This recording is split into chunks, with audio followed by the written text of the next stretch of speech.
about 30 or so minutes. What we're doing this afternoon is, so we've learned so much in terms of debate theory and topics, right? So the next question is, where do we go from here? How do we make this sustainable? How do you all become European champions in the future, right? So we have a panel of humans who are experienced coaches and judges and who are also veteran debaters. So let's make use of their experience and the advice they can give you. So we are opening the floor for questions. So some of the things we hope to address here include, like, how do you train for a competition? How do you build a knowledge base and learn more things? What are nice sources for debating? How do you fundraise for your society? And all of these things. If you have questions that you feel are a bit too sensitive or a bit too shy, you can just approach one of us tomorrow when we're free, and we'll happily have a time. Okay? So one at a time, and when someone is speaking, everyone else must be quiet. These are the ground rules. Great. First question.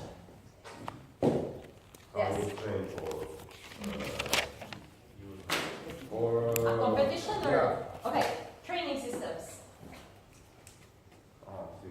Okay, the way that I think that the most useful way to train for a competition starts after you have been put together in a partnership. Particularly if you're preparing for an international competition, I think that it's not just you as a speaker, because the dynamic that you have within your team is very important. With that in mind, I think that overall, there's three main things that you can do to prepare for competitions that I found particularly useful in preparing for Euros.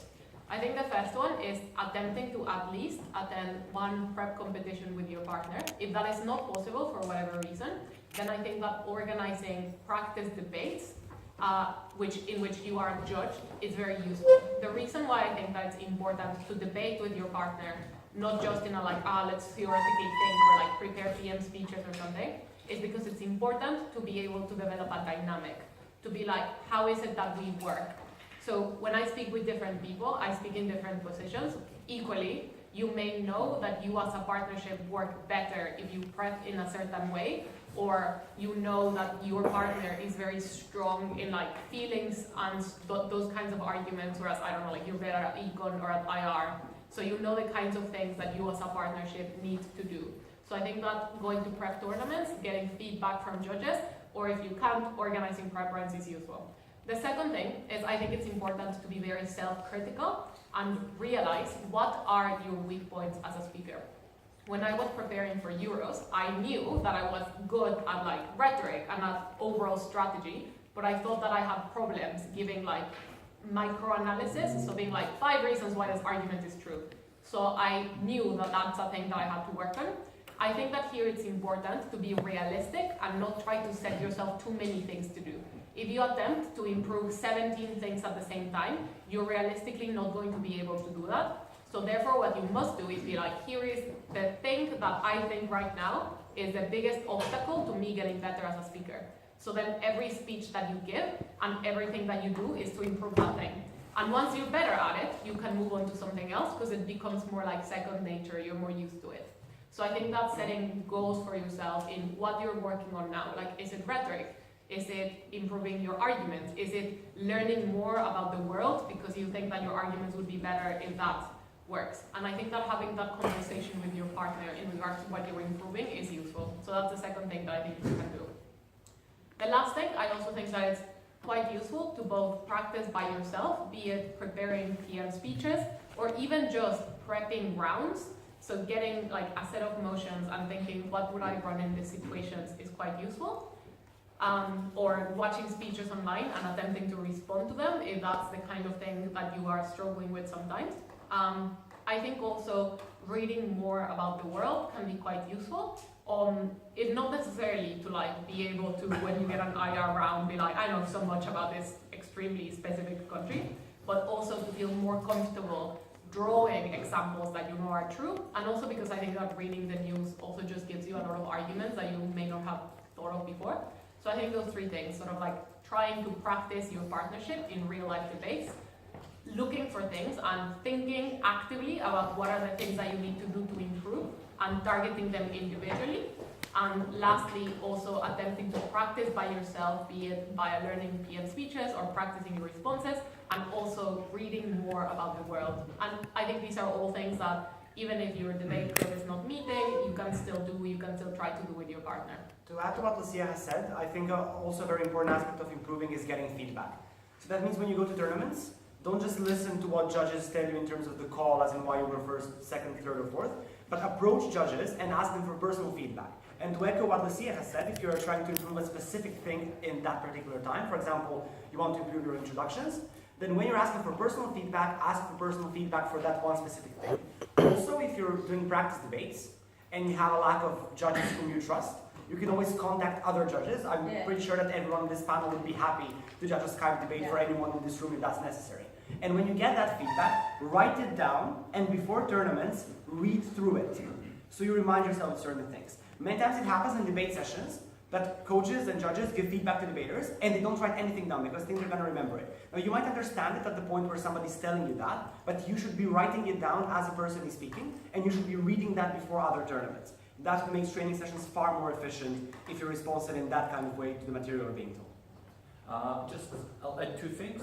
One is, I think another really useful way of preparing is just sitting with your partner. So we do this thing of like 15 minutes prep time and simulated prep, but another thing that I found very useful is just to sit on a specific topic or a group of topics. Like, for example, I want to do an in-depth session on economics, or on feminism, or anything like that, and we'll just select a few motions on the same topic and discuss them for longer. Like, we would sit maybe an hour, 2 hours on the same motion, just discussing more and more ideas and concepts and in-depth things. And the good thing about that is you have a sort of perception that is first of all unique to you as a team. Like, this is not the generic arguments everyone would run, but this is what you as a team and as people have really thought about in depth and discussed and analyzed together. Plus, it's much easier to communicate that to each other when you've had that long discussion. So in the middle of you're in the middle of a debate, and suddenly you think this is an extension we should really run, then if you've already had a long time in discussing this as a team, that would be much, much easier to come up with during prep or during the debate itself. The second thing, I really agree with what both Lucia and Tin said in terms of the idea of setting yourself achievable goals individually, like of what you need to do. I would say, at the same time, you should also be setting goals for you as a team. Like, just like you say, I as a speaker need to improve my analysis, I need to improve this. As a team, we need to be able to generate at least this amount of arguments. As a team, we need to do this. Just in the same way, I think that is also a very valuable addition to practicing individually and enhancing your ability. Last comment, I'll keep it short, is there's a wealth of resources online. So look at the list of motions that came out in previous competitions. If you need a place to start, maybe start with a major competition, so the previous Euros or previous world competitions, and practice on those motions. If you want something a bit more passive, but that's also quite useful, watch videos of previous debates. So this isn't specific to prepping for comps, but it's just a good way to see how some of the really good debaters approach them. Obviously, the goal is to not steal the arguments and just apply them to any motion, because every debate is unique. So you're not watching it as like a monkey who will just copy it. You are watching to learn the strategic decisions that they made and to think more strategically about future debates, right? So make use of the internet. It's super useful. Like, there are so many resources out there. Cool, next question. Yes? Inspired by what Lucia just mentioned, you mentioned that for your last tournament you said, oh, I have to improve this micro-analysis, these nuances. How did you do that? I should do that. Okay, yeah. So the way that I found quite useful to improve my analysis, I first looked at what other good speakers did. I don't think that this means look at what speakers do, like the analysis that they give and copy it. As Sharm said, I don't think that's useful. But I think that a lot of people have a very established sort of structure by which to develop arguments. So I think that I found very useful to look at that and try to have that same rigor of analysis with every single argument that I made. For that, the way that I did it was sort of like make sure that every claim that I am making goes through the logic of this is the claim that I am making. Why is this claim true? And either try to come up with several different reasons why that argument is true, or if it's like, because not all arguments are like that, right? Or if it's a step-by-step process, be like, this claim is true. Why? Justification. This means that X thing happens. Reason why that's true. And then at the end of each argument, always have it, why does this matter? And why does this matter more than what other teams are saying in the debate? So force myself to always do the way up. I think that's a really useful way to develop your own analysis. The other way that I think is quite useful to develop your own analysis is to practice PM speeches or practice crafting arguments, even if you're not a fast speaker. I think this is really useful because when you're crafting responses or when you're whipping, a lot of the times you're responding by making an alternative argument or a response that by itself could be an argument. So forcing yourself to practice making argumentation makes you think of those reasons in the first place. But I think that overall, forcing myself to come up with reasons why some things are true is good. The last thing is, I also think that one of the best ways to improve your analysis is to challenge yourself on things that you are normally not very good at arguing. So I sometimes found it very challenging to argue for certain principles because I was just like, but this is obviously right. So forcing myself to find justifications for things that I normally would take for granted, I think is also quite useful in debates. So those are the things that I did to improve my microanalysis. Obviously, other people might struggle with different things, but I think I found those quite useful. Miloš and Lovro, I realize you were far away. Do you have any thoughts?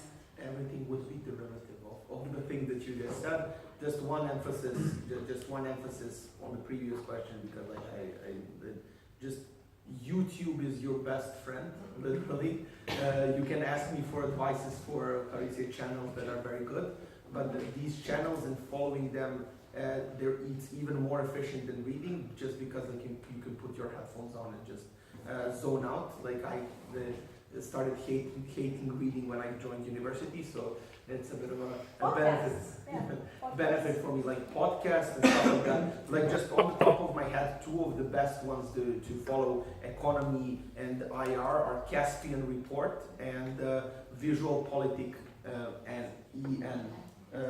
They are amazing. Like literally you will get almost anything that you want to know about geopolitics and about politics from these two. So yeah, that would be practical. I'll just add one additional thing about analysis. Specifically, argumentation and analysis are not debate-specific skills. Like, these are skills that you can develop if you're practicing rebuttal, for example, if you're practicing whipping, if you're practicing prioritization. All these things have to happen in the context of the debate. Argumentation is something you can develop on your own. And that's very, very useful because you don't need 8 people in order to write down an argument.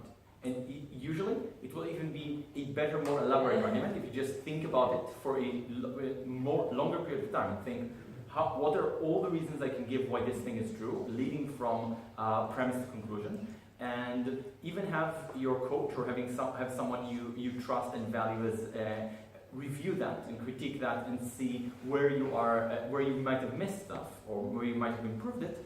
I think in the long term, that's also a very, very useful way of practicing analysis. So like the thing that Tim said earlier, I think is also really useful. When you go towards judges, if you're trying to improve your analysis, you can be like, okay, so we took a second in this round, you say that you didn't find this argument that convincing, how could we have analyzed it better? Because that way you know what to do for future rounds when you're on arguments like that. And you write it down. And if you want to force yourself to do something, one of the good ways to force yourself is to, at least in the beginning, try and for every premise to have 2 reasons why something is true.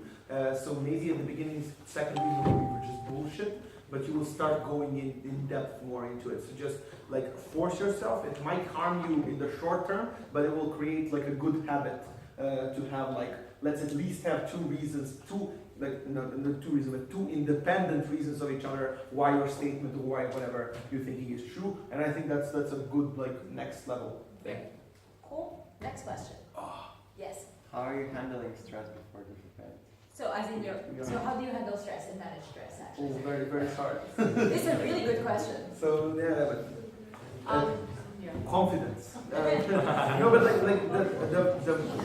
the best way to think about this is to not take the current debate as seriously as you do. So even if you lose a debate, it's not the end of the world. You still have a lot of rounds to think. So just by forcing yourself to think more long-termly, so yeah, sure, we might be shit here, we might screw up, we might not know about this topic, but there is, if it's Euros, 8 more rounds or 3 more rounds. So always try to spin it in your head and try to rationalize by the long-term strategy.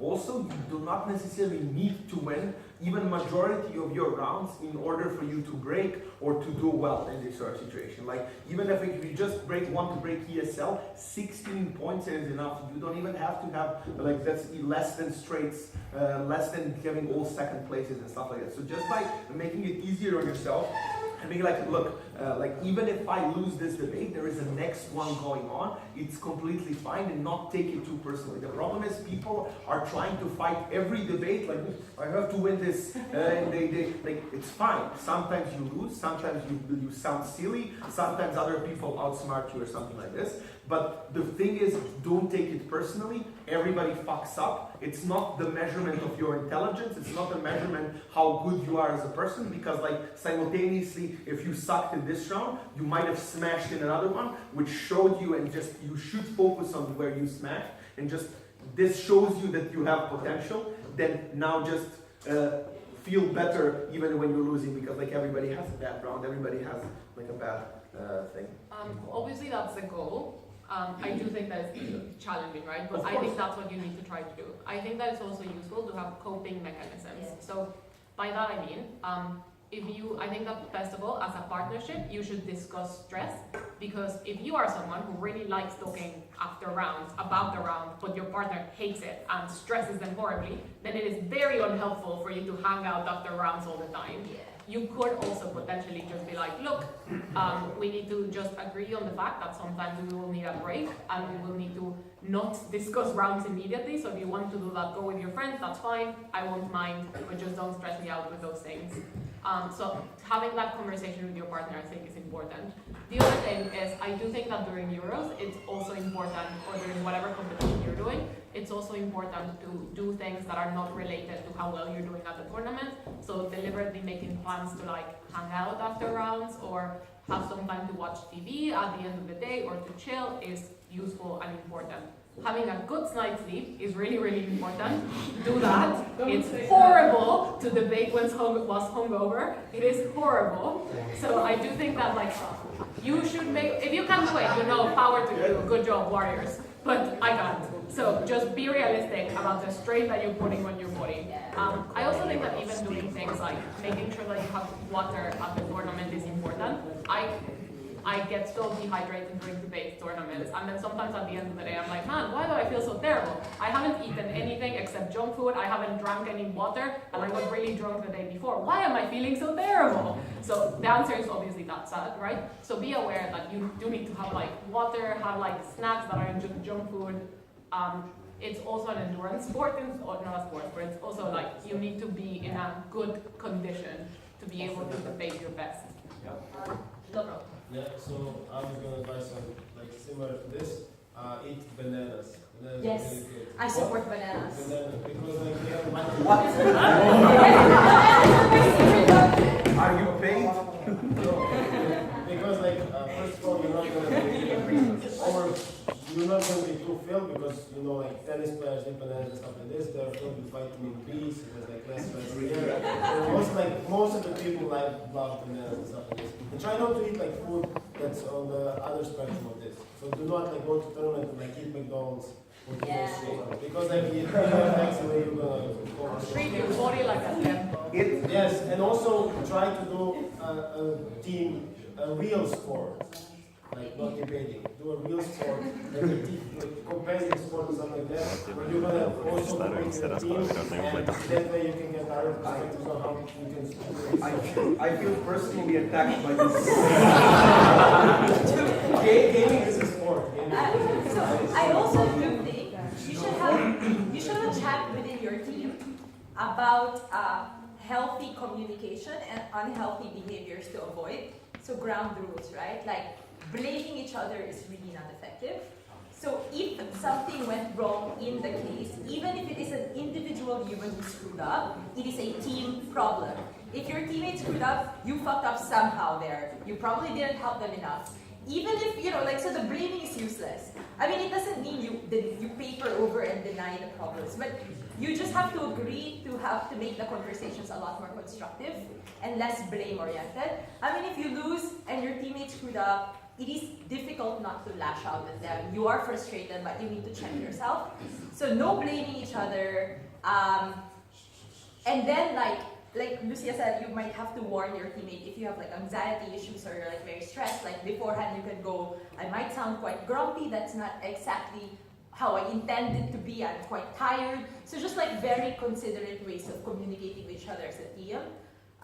You ideally treat your teammate as a friend also. Like, what else? So, I think it's really important. Just managing stress, your relationship with your teammate. So what I would like to add to this, maybe a more general comment, is that there are often very effective ways to rationalize your fears. So very often the stress in debating comes out of being afraid to go in a room against a stronger team and being afraid of finding something silly in front of them. But there's numerous things you can tell yourself about the situation. Number one, especially if you're more of a beginner, more of a novice, when you go into a room with a stronger team, you have nothing to lose and they have quite a lot to lose. So best case scenario, you win. Worst case scenario, you lose something, and be happy to go into such rooms because those are rooms where we're going to learn things. I think very often debaters need to remind themselves why they enjoy this sport, right? There are many things in which we could compete, but for some reason we choose to compete in this. The reason is because at the end of the day, it's not the breaks we enjoy. What we enjoy is the intellectual activity of trying to come up with arguments, trying to defeat somebody else's argument. So if you're afraid of going into a room with a strong team that's going to make innovative arguments, then I think you're kind of forgetting the reason why you're enjoying doing this. Because it's not challenging if you're rebutting the same argument every single time, and it's not challenging if you're making the same argument every single time. Remind yourself that regardless of the result, and even if the call is absolute bullshit, what you enjoy doing at the end of the day is weighing up ideas, weighing up arguments, coming up with creative stuff, discussing them with people afterwards, like noticing these arguments in literature you read, being more able to understand topics because you debated them. Just when you sit down and think about your fears, because I think that's what people do, just try to remind yourself of things that are relevant in debating apart from whether or not you broke, and do not be afraid to try and fight the best teams, because that's the most fun to do. Yeah, that'll be my advice. I'll say something a bit more extreme in terms of the frame of mind. By show of hands, how many of you, when you joined debating, did it in order to become European champions? Exactly. How many of you did it in order to improve your ability to present yourselves, your English abilities, your ability to make arguments well? Great. That is something to remember. Tournaments are a tool to improve in debating, not vice versa. We don't do this sport in order to win tournaments we have never heard of before. We do these tournaments because they are a way of helping us learn. And I think a lot of stress comes from making the wrong correlation and making it about the tournaments and about the achievements and not about the actual learning. And at the point where this need to achieve leads to stress, which leads to less learning, then we're missing out the point. And for me, by the way, that realization was also made me a significantly better debater, because I would just finish around and say, okay, that was good, let's do the other one. I don't really care what position we took. And I think the way to hit that state of mind is reminding ourselves that we're here to learn and that this tournament means, in most cases, nothing. Which of course doesn't mean it's wrong to be competitive and that it's wrong to stress out. We're all guilty of doing that at times because, well, it does matter to us. There are also just some things that are very helpful to remind yourself of every now and then. Yeah, exactly. Okay, next question. Yeah. What are some good sources of information to learn about what you mentioned, generally the world? So I'll go through the Facebook groups, I guess, and you guys can talk about it in more general. So there are some Facebook groups that are like devoted to also just helping debaters access resources. I don't have all of them with me right now, but so communist case file has been quite useful. That doesn't exist anymore. What? It's called debate series posting. Yes. Oh, it's now called debate series posting. So join that group. There are several sites online that track motions from debate tournaments. I don't know if the videos are still up, but there was a guy named Alfred Snyder who had like videos of various debate lectures that are posted online on his video site. So just look for him. I think it was Global Debating blogspot.com, I'm not sure. He passed away. Yeah, I know. But yeah, he did a huge service to debating by putting up all those videos of lectures and like various like training manuals. So Monash Debaters has a training manual on first principles, which I think is quite good. They also have a training guide, which I think is quite good. The other stuff, not so much. Monash Debaters. They have a blog, an online blog. So and the videos of like speakers you will usually find on YouTube of like debaters in break rounds of competitions. So these are very debate-specific resources. Search our names and you will probably come up with a couple of lectures that we did online. Yeah. That's pretty much. I think when you Google me, that's the European training platform. The Euros team from last year also did a lot of videos. So I think that the platform doesn't exist anymore, but I'm pretty sure the YouTube channel does. So like, just Google like Europe, like EUDC workshop or something like that. Yeah, European debate training platform. The YouTube channel has like a lot, or generally just like a lot of videos about those things. I will say that if you want to learn about the world, I don't really listen to podcasts very much. I am very much that I do like reading. yeah. But I think that, again, as with having goals for yourself, you need to also be realistic and realize that you cannot follow 15 different news sources and read every single one of them in depth. So I think that, or like 50 or whatever, but I think that just finding a couple of publications that you really like and that you think are good and that give good analytical critiques of stuff is quite useful. I quite like The Atlantic for that. I think their opinion pieces are like relatively lengthy, but they're very good. And they oftentimes come with arguments that you can be like, oh, that's a really good like reason why we should support this policy or shouldn't do it. I also like Vox, even though I know that it's very like lefty and sometimes gets a bit too popular-ish. But I like the like format that they do, sort of like bullet pointy, kind of BuzzFeedy. But I think also The Economist does really good digests at times. And if you can get a hold of their magazine, a lot of universities have it. I stole it off my university library for my entire debate career. So just use public resources if available. But overall, just those are the main 3 publications that I read a lot. But just being aware of that, sort of be realistic in how many things you're going to read actually. Also, I'm just gonna say, and it's like really cheap, but it's like helpful. If there are things you're not sure, you don't understand, so specific references that were made in the debate. Someone says the Gulf War, someone says the Cold War. Just Wikipedia it. Wikipedia is really useful. Don't waste this resource. Yeah. Other sources that you like. Any others? YouTube. NPR is really good as well. Council on Foreign Relations is amazing. Yeah. They're a bit conservative, but they're good. Guardian opinion pieces as well. Also a bit liberal, but that's good. Russia. Guardian is horrible. Al Jazeera. Honestly, because like all of the other ones are from a Western perspective, so if you want to find out something that happened in Syria or in Ukraine, it's often, and they're like they all like obviously they portray stuff from the Russian perspective, but in terms of like getting to the area quickly and doing objective reporting on some stuff, they're like that's true. top. Yeah. So for Middle East, looking up local sources, Al Jazeera / Arce for the Israeli perspective, very interesting as well. Depends what your interests are. I also think that in regards to knowing more about the world, it's really generally very useful to have set examples that you go to.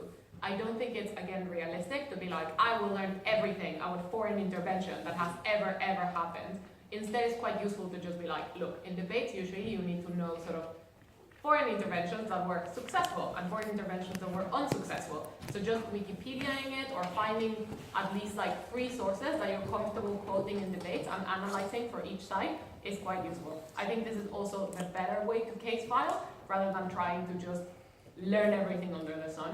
Just being like, here's knowledge that can be useful in debates. What is the set examples that I need to be familiar with in order to be comfortable debating this kind of topics?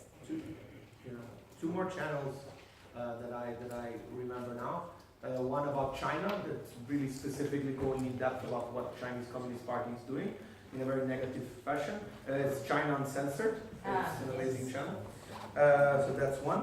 The other one is, where was it? If you want to learn about like moral philosophy argument, Philosophy Tube is very good, I think. So Philosophy Tube. And lastly, the third one, if you want to like some, how do you say, news analysis that is based on a clip, and you can, how do you say, they do a lot of stuff that will be done in motions. You have Beam News. So that's like B-E-M-E, not like Beam, but they're good. Last thing I would say is try to read outside your comfort zone. So if you're very, very good at like a specific issue area, try to read about the areas you're weak at. But also read outside your ideological comfort zone. So I have very strong left-leaning, redistributive socialist tendencies.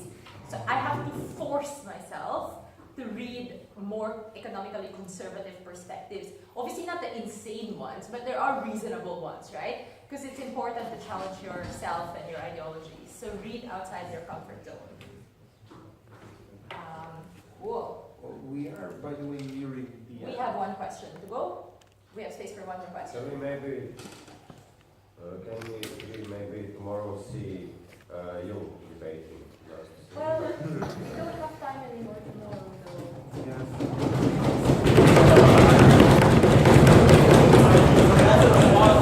We don't have time. You're happy about that? Yeah, of course, that reaction. I mean, we'll see. The issue is time. You can check it out on the schedule. Yeah. After the next one. So we'll think about it. We'll try, but I can't promise. There are quite a few debate videos on YouTube. What about if you debate tomorrow against the winner of Not the tournament? Oh yeah, the winner gets to debate against Yeah. I'm fine with that. us. I'm fine with that, actually. It also depends on what party. No, we'll see. Any regular question for the end?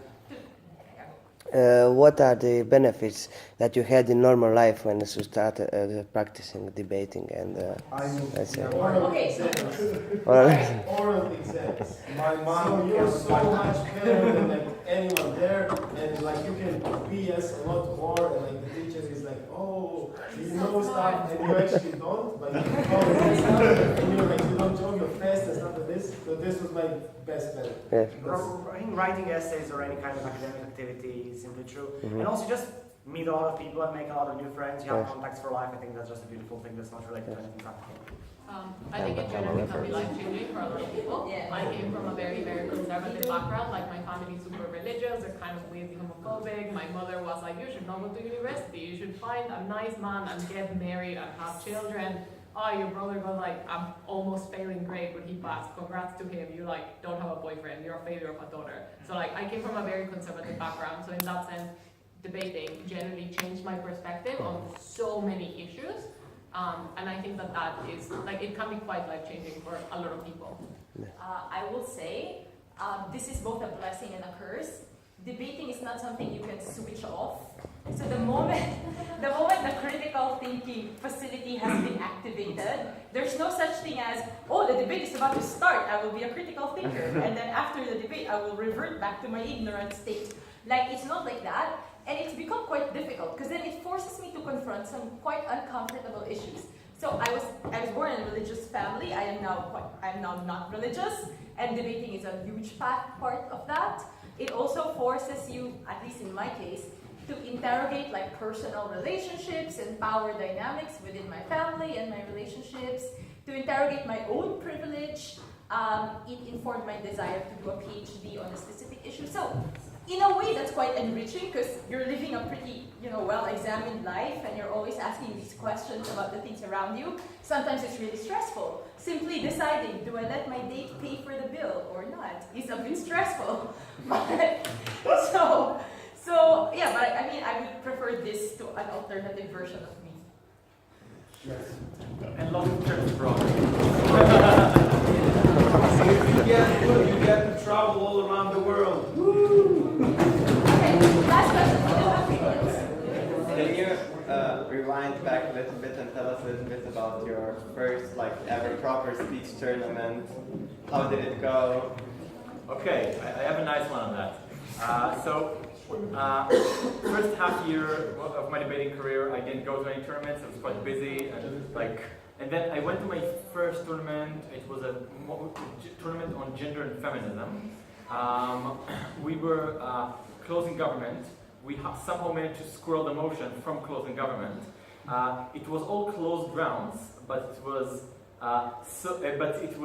so bad that the CA of the tournament literally mentioned our mistake as an example of what not to do in the next briefing. So that was my first tournament, and it took me almost 2 years to get my first break at a tournament generally, like both in Israel and abroad. That happened to be Euros.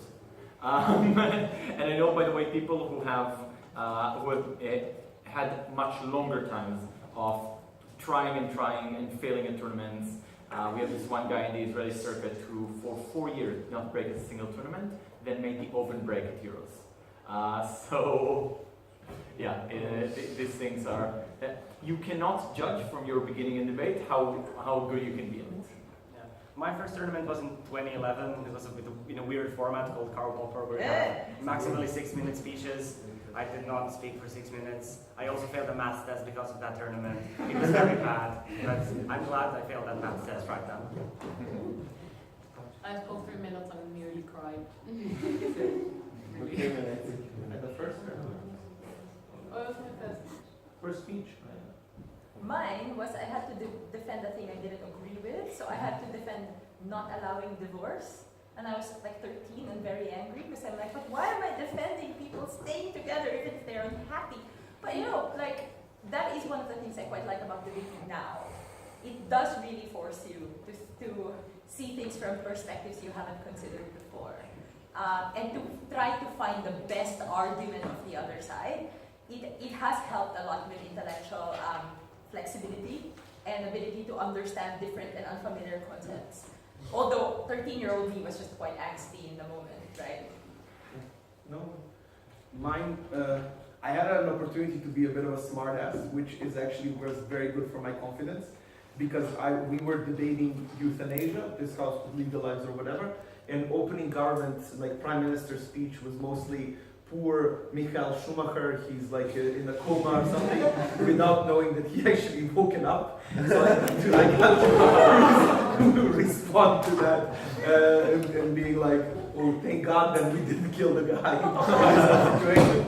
So I got to make the audience and my teachers laugh, and that made me actually more encouraged to be more of a smartass next time. No, but like to do it properly. So it was a fun experience actually. Of course, I didn't speak 7 minutes. No one does. My first tournament, my team kind of had an equity violation. It wasn't really explain it. So it was like just a really not appropriate joke. Tell it. Equity doesn't apply at Q&A. I don't want to be on camera. So as kind of Croatian people, they probably know the story. And it was very bad because you come as a novice, you don't know anything, and then like everyone's talking about like not how you debated, but how like, ooh, did you hear what they did? And they was like, we were like, this is not good. Okay. We are, we're done.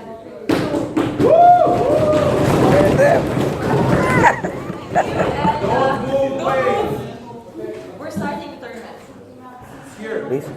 Alright, now is the time to apply everything